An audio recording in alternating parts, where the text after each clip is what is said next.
салом тамошобинони гиромӣ, хулосаи хабарҳои муҳими 28 марти тоҷикистонро аз пойгоҳи хабарии бомдод бароятон пешкаш мекунем. шурӯъ мекунем аз як нигоҳи кӯтоҳ ба сархати хабари муҳими рӯз дар ин барнома. 5 созмони байналмилалӣ озодии журналист Хуршед Фозиловро талаб доранд. боз як маҳбуси тоҷик дар ҷанги зидди Украина кушта шуд. доиш масъулияти ҳамлаи хунин дар Кобулро ба дӯш гирифт. як марди тоҷикро барои тағйир додани муҳлати виза аз Полша ихроҷ карданд. ба Тоҷикистон омадани нахустин ҳайати Толибон чӣ маъно ва чӣ дурнамо дорад? аз Калуга мемонавоз боз 13 муҳоҷирро ронданд. ва акнун тафсилоти хабарҳо. 5 созмони байналмилалии ҳомии ҳуқуқ, Кумитаи Хелсинкии Норвегия, мушорикати байналмилалӣ барои ҳуқуқи инсон, ҳомиёни ҳуқуқи шаҳрвандӣ, бунёди Хелсинкӣ барои ҳуқуқи инсон ва ҳомиёни хати пеши ҷабҳа аз ҳукумати Тоҷикистон талаб карданд ки журналист ва ҳомии ҳуқуқ Хуршед Фозиловро билофосила озод карда, таъқиби журналистикаи мустақилро баҳс кунанд. дар изҳороти муштараки 5 созмон ки рӯзи 24 марти соли 2023 нашр шуд, ҳомиёни ҳуқуқ пеши ҳукумати Тоҷикистон афт талаб гузошта иҷрои онҳоро бо исрор тақозо карданд. якум, тамоми муҳокимаҳои додгоҳӣ нисбат ба Фозиловро бозу шаффоф доир кунед. дуюм, Фозиловро то оғози мурофиа ба ҳабси хонагӣ гузаронед. сеюм, ҳаққи бемамонияти ӯ ба ҳимоятгар ва амнияти ҷисмонию равонии ӯро таъмин кунед. чорум, аз задани мури махфӣ ба парванда худдорӣ кунед. панҷум, далелҳои парвандаро нашр кунед ва нишон диҳед ки оё кадом аз матлабҳои Фозилов дар шабакаҳои иҷтимоӣ метавонад сабаби айбдор кардани ӯ бар асоси моддаи 307 қисми 2 банди 10 шаванд. агар мақомоти ҳифзи ҳуқуқ далел надошта бошанд, онҳо бояд Фозиловро билофосила озод кунанд. шашум, журналистони мустақил ва кормандони расонаҳоро аз таъқибот ва тарсондан ҳимоят кунед. ҳафтум, ӯҳдадориҳои байналмилалии Тоҷикистонро дар мавриди таъмини озодии баён ва озодии матбуотро эҳтиром кунед. Хуршед Фозилови 30 сола рӯзи 6 марти соли 2023 аз ҷониби кормандони шӯъбаи Кумитаи давлатии амнияти миллии Тоҷикистон дар шаҳри Панҷакент дар шимоли ҷумҳурӣ дастгир шуд ва ҳоло дар боздоштгоҳи шаҳри Хуҷанд қарор дорад. баъди як ҳафтаи боздошташ бино ба хабарҳо, мақомот ба зидди ин журналист бар асоси моддаи 307 қисми 2 банди 10 бо иттиҳоми даъватҳои оммавӣ ба сарнагун кардани сохти конститутсионӣ бо истифода аз матбуот ва интернет парвандаи ҷиноятӣ кушоданд, вале мақомот дар бораи иттиҳомоти зидди Фозилов то ҳол ягон ҷузъиёт надоданд. агар ӯро гунаҳгор бидонанд, бар асоси ин банди қонун ба Фозилов то 8 соли зиндон таҳдид мекунад. ҳафтаи гузашта Кумитаи дифоъ аз журналистон низ аз мақомоти Тоҷикистон озодии Хуршед Фозилов ва бас кардани таъқиби журналистон барои иҷрои вазифаи касбиашонро талаб карда буд. дасти кам 2 нафари огоҳ аз қазияи Фозилов ба ин созмон гуфтанд ки ба назари онҳо Хуршед Фозиловро ба нишони интиқом барои фаъолияти касбияш зиндонӣ карданд. боз як шаҳрванди дигари Тоҷикистон ки дар Русия дар зиндон буд, дар ҷанги зидди Украина кушта шудааст. радиои озодӣ рӯзи 28 марти соли 2023 аз қабли мақомот хабар дод ки Ислом Саидмуродови 48 соларо рӯзи 23 март дар зодгоҳаш деҳаи тутқавули ҷамоати Пули Сангин дар канори шаҳри Норак дафн карданд. ислом Саидмуродов анӯ соли 2005 дар Русия бо гуноҳи қочоқи маводи мухаддир зиндонӣ шуда будааст. дар бораи кай ва чӣ гуна ва сӯе ки ба ҷанги Украина бурда шудани Ислом Саидмуродов ва кию чӣ гуна ва дар куҷои Украина кушта шудани ин маҳбуси тоҷик ягон маълумот нест. Қурбонали Саидмуродов бародари ӯ ба радиои озодӣ гуфт дар бораи ба ҷанги Украина рафтани бародараш хабар надошт. бори охир моҳи ноябри соли 2022 телефонӣ гап зада будем, гуфтааст Қурбонали Саидмуродов. аз Ислом Саидмуродов 3 фарзанд боқӣ монд. то имрӯз дар бораи кушта шудани беш аз 20 маҳбуси тоҷике ки аз зиндонҳои Русия ба ҷанги Украина бурда шуда буданд хабарҳо ба даст расиданд. аксари онҳоро ширкати Вагнер марбут ба Евгений Пригожин, як сармоядори наздик ба президенти Русия Владимир Путин, ки бо ваъдаи авфу озодии зуд ба ҷанг мебарад. танҳо аз аввали моҳи март алакай ҷанозаҳои 4 маҳбуси тоҷикистонӣ дар ҷанги Украина кушта шударо ба ватан оварда дар ин ҷо ба хок супориданд. ин ба истиснои маҳбусони дигари кушташудааст ки дар қабристонҳои вижаи جمجیون چویکا واگنر در کشور کراسنودار و در ولایت مسکو دفن کرده می شوند. یک شهروند 49 ساله تاجیکستان را برای تغییر دادن مولت ویزاش 600 زلوتیخ برابر تقریبا $140 جریمه بسته از پولش به کالینینگراد روسیه اخراج کردند و برای 2 سال از حق ورود به کشورهای اتحاد اروپا محروم ساختند. در این باره روز 28 مارس سال 2023 با استناد به خدمات مرزبانی پولش خبرگزاری روسکی زاپاد نووستی کالینینگراد خبر داد. بنا به اطلاع این نشریه، مرزبانان پولش در گذرگاه گژهوتیک در مرز این کشور با ولایت کالینینگراد روسیه برای ویران کردن قانونهای مهاجرت و ویزا یک مسافر اتوبوس گنات کالینینگراد را بازداشت کردند، ولی نتوانستند او را بلافاصله بازجویی کنند چون که این مسافر مست بود. در خبر روسکی زاپاد جریان قضیه چنین تصویر شده است: شناسنامه شهروند 49 ساله تاجیکستان خراب کرده شده، ویزاش دریدگی بود. به بالای این روز به قلمرو لیتوا وارد شدن او نیز تغییر داده شده بود. این مرد را از اتوبوس فرآورده تا صبح نگاه داشتند تا مستیش گذرد. تشخیص در بدن او بیش از 1.4 پرمیلی الکل را نشان داده است که این برابر تقریبا 300 گرم عرق است.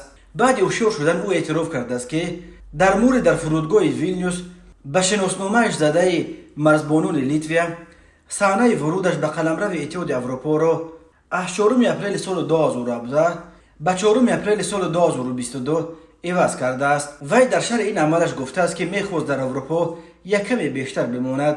اکنون او 2 سال نمیتواند به اروپا سفر کند. به بالای این او را 600 زلتیخ جریمه هم بستند. شهروند تاجیکستان پول جریمه را سپرد و روی کالینینگراد شد. اسم این مرد تاجیک از پولش بیرون کرده شده نشر نشده است. خود او برای شرح قضیه دستنورس است. پولش عضو اتحاد اروپا، پیمان حربی ناتو و منطقه شنگن است. از بس که پولش با روسیه و بلاروس و اوکراین مرز مستقیم دارد، این کشور در سالهای اخیر به یک مسیر عمده انتقال مهاجران و پناهجویان از شوروی سابق تبدیل یافته است. پناهجویان تاجیک نیز اساساً از طریق پولش وارد قلمرو اتحاد اروپا می شوند. سازمان تروریستی داعش مسئولیت حمله مرگطلبانه خونین روز 27 مارس سال 2023 در نزد بنای وزارت کارهای خارجه افغانستان در شهر کابل را به دوش گرفت. در این باره شبکه تلویزیونی طلوع نیوز با تکیه به اظهارات نشر شده در یکی از پایگاه‌های اطلاعاتی مربوط به داعش خبر داد. بنا به اطلاع سخنگوی وزارت خارجه طالبان، بر اثر خود را در نزد بنای وزارت ترکاندن حملگر مرگ طلب دست کم 6 نفر به هلاکت رسیدند. حمله روز 27 مارس تقریبا ساعت 1 روز رخ داده است. این حلقه دومین حمله داعش در نزد بنای وزارت خارجه طالبان در کابل در سال جاری است. روز 11 ژانویه سال 2023 یک مرگ طلب دیگر خود را در بین ازدحام کارمندان وزارت خارجه در درآمدگاه این اداره ترکاند. آن حمله 21 کشته به جا گذاشت. بخشی از کشته شدگان دیپلمات‌ها و بخش محافظان وزارت از حساب نیروهای طالبان بودند. وقتهای آخر جمجان شاخه افغانستانی داعش با نام داعش خراسان در افغانستان حمله های خود بالای ساختارها و مقامهای رژیم طالبان را افزایش دادند. روز 9 مارس سال جاری یک مرگ طلب از سازمان تروریستی داعش خود را در داخل بنای حکومت ولایت بلخ در شمال افغانستان ترکاند. در نتیجه آن حمله والی از سوی طالبان تعیین شده ولایت بلخ محمد داوود مزمل و 2 تن دیگر کشته شدند. اداره جاسوسی طالبان روز 27 مارس شهروندان تاجیکستان را در دست داشتن در قتل والی بلخ عیبدار کرد. طالبان از این پیش در چندین حمله دیگر خونین تروریستی که مسئولیت آنها را هم داعش به دوش گرفت شهروندان تاجیکستان را عیبدار کرده بود. تماشابینان عزیز، یادآور می‌شویم خلاصه مهمترین اخبار تاجیکستان را از پایگاه خبری بامداد تماشا دارید. برنامه را ادامه می‌دهیم. از کلوگ میمونواز با 13 مهاجر را راندند. خدمات پرستارهای این ولایت روز 28 مارس سال 2023 خبر داد که این 13 نفر را به فرودگاه مسکو برده، 9 نفر را به ازبکستان، 3 نفر را به تاجیکستان و یکی دیگر را به مولداوا اخراج کردند. برای همه این 13 نفر برای 5 سال آینده عبور مرزهای روسیه را منع کردند. در ماه مارت این حرکت دومین گروه مهاجران است که از ولایت کالوگا اخراج کرده می شوند. خدمات پرستاوهای کالوگا روز 16 مارت درباره از طریق فرودگاه مسکو به وطنشان اخراج کردن 8 مهاجر ازبک و 4 مهاجر تاجیک خبر داده بود. روز 12 ینور سال جاری باشد از کالوگا 12 مهاجر از ازبکستان و تاجیکستان را اخراج کرده بودند. همه این مهاجران نیز برای 5 سال از حق بازگشت به روسیه محروم کرده شدند. یادآور می شود گوبرناتور وزرای ولایت کالوگا ولادیسلاو شپاش با سیاست آشکارا ضد مهاجران نام برآورده است. در دوره رهبری او مقامات ولایت کالوگا مهاجران را حتی برای قانونشکنی‌های خرد دستگیر و اخراج می‌کنند. در روسیه گوبرناتورها را پرزیدنت تعیین می‌کند. متاسفانه سالهای آخر پرزیدنت روسیه ولادیمیر پوتین در چندین ولایت نفران آشکارا ضد مهاجران را گوبرناتور تعیین کرد. برای کشورهای چون تاجیکستان که منبع اساسی تامین روزگار اکثر خانواده‌هایشان پول از روسیه فرستاده عزیزان مهاجرانشان است، از حق سفر به روسیه محروم شدن هر مهاجر به معنای از یک منبع اساسی درآمدش محروم شدن دست کم یک خانواده است. سال گذشته از روسیه به تاجیکستان اساساً با شرافت مهاجران 2.5 میلیارد دلار پول فرستاده بودند. وزارت نقلیات تاجیکستان خبر داد که طرح 31 میلیون دلاری ساختمان یک راه و 2 پل در حدود ولایت مختار کوهستان بدخشان را به شرکت خطایی سپاریدند. قرارداد بین وزارت نقلیات و این شرکت روز 27 مارس سال 2023 در دایره مرحله چهارم لایحه بهتر نمودن راه‌های علاقه منطقوی در آسیای مرکزی قرارداد آید به ساختمان راه‌ها و پل‌ها در حدود ولایت مختار کوهستان بدخشان به امضا رسانیده شده است. این لایحه با سرمایه‌گذاری بانک جهانی انجام می شود. بنا به اطلاع وزارت نقلیات در دایره لایحه مذکور در ولایت مختار کوهستان بدخشان ساختمان یک عدد پل از بالای دریای غند با درازی 200 متر با بنیاد راه‌های به آن پیوسته شونده با درازی 1.1 کیلومتر در خیابان شیرینشاه شاه تیمور شهر خوروغ در نظر گرفته شده است. همچنین بر اساس این لایحه در موضع برسم نویه شغنان ساختمان راه ماشینگرد با درازی 3.4 کیلومتر با در نظر داشت ساختمان دالان ضد ترموی با درازی 500 متر و یک پل با درازی 82.3 متر پیش بینی شده است. ارزش عمومی لایحه زیاده از 31 میلیون دلار ایالات متحده آمریکا را تشکیل نموده. مهلت اجرای کارهای ساختمانی 30 ماه از روز آغاز ساختمان مقرر گردیده است. نظارت اجرای کارهای ساختمانی در دایره لایحه مذکور به ذمه رهبریت وزارت نقلیات گروه تطبیق لایحه نزد وزارت در شرکت مشترک مشورتی کره و قزاقستان واگذار کرده شده است. وزیر نقلیات تاجیکستان عظیم ابراهیم هنگام امضای قرارداد تاکید کرده است که کارهای ساختمانی باید با صفت در مدت معین شده طبق طلبات و معیارهای عمل کننده و با جلب تکنیک‌های معاصر پرقوت و متخصصان با تجربه اجرا کرده شود.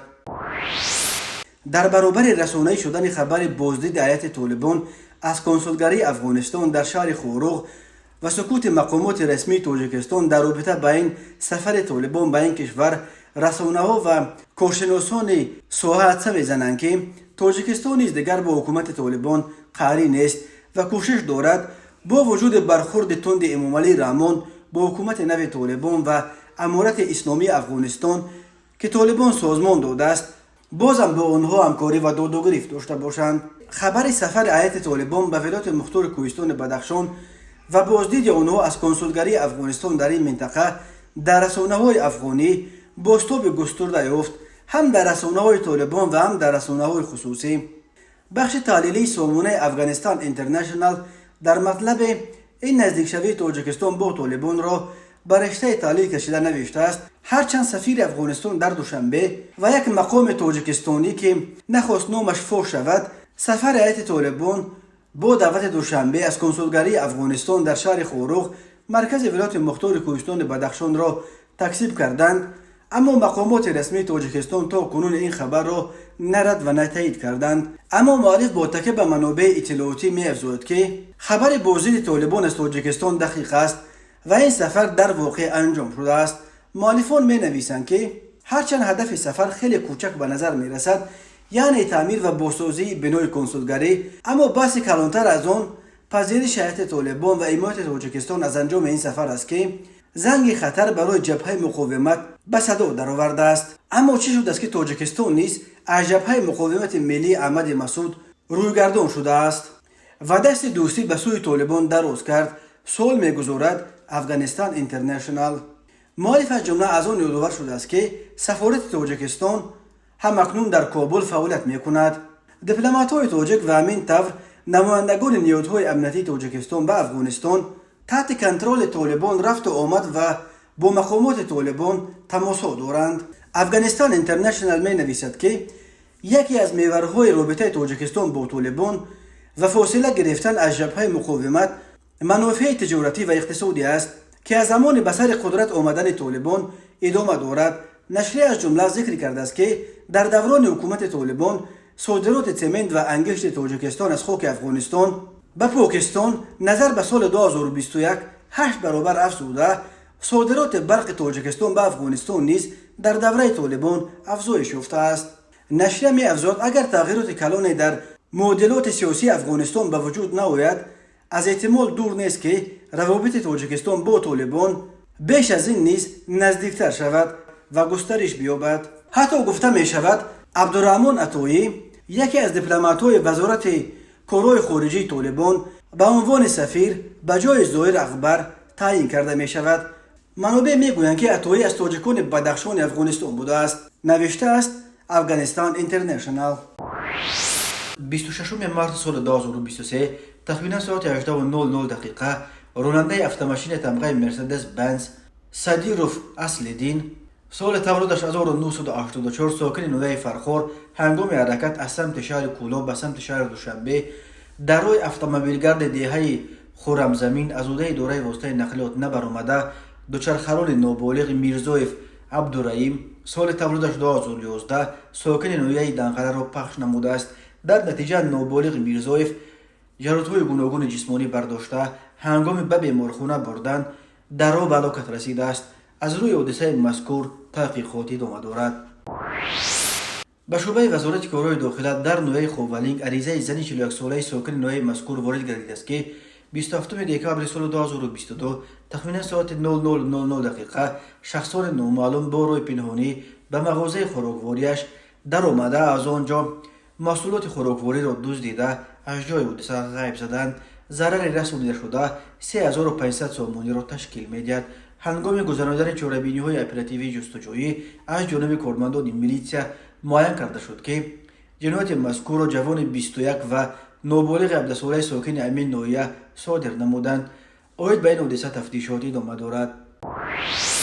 کارمندان شعبه وزارت کارهای داخلی نوحه 5 در اساس عریضه‌های ساکنان نوحه شهروندان کریموف صدبرگ، شادمانوف فرشته، یونسوف خوشوقت، نوروف بلجان و دیگران عاید از جانب شخصان نامعلوم به طریق پنهانی دزدیده شدن مبلغ‌های پولی، محصولات خوراکه، مسائل ساختمانی، اسباب‌های برقی و دیگر اشیاءهای روزگارشان ضمن پیشبرد کارکردهای اپراتیوی جستجویی یک نفر ساکن نوحه مذکور را همچون گمانبر در صادر نمودن سلسله دزدی‌ها دستگیر نمودند. شهروند زاید و فخرالدین سال تولدش 1989 استقامت کننده جماعت شهر 5 نوحه 5 که قبلا با جرم دزدی سوب شده و فرصت نه چندان زیاد است که به آزادی برآمده است، باز چند است در حدود نوحه مذکور به دزدی مال و ملک شهروندان دست زده است. ضمن پیشبرد کارهای تفتیشاتی معین کرده شد که او در 7 حالت به جنایت دزدی دست داشته و به شهروندان ضرر مالیوی رسانده است. در حالت ریتدیوی به جرم خفناک صادر گردیدن جنایت از جانب گمانبر زاید و فخرالدین جرم او را در نزد قانون وزن‌تر نموده و این نفر جنایت پیشه را می باید بهای کردارهای صادر نموده‌اش را پردازد. این زمان نام برده در حبس پیشکی قرار داشته نسبتش به ماده 244 قسم 2 کودکس جنایتی جمهوری تاجیکستان پرونده جنایتی آغاز کرده شده تفتیشات ادامه دارد. تماشابینان عزیز و گرامی، این بود مرور به خلاصه چند خبر مهم امروز تاجیکستان. خبر و گزارش های بیشتر از تاجیکستان و درباره تاجیکستان و اطراف آن را дар сомонаи пойгоҳи хабари бомдод дар ин нишона пайгирӣ намоед: www.bomdod.com. хуш бошед.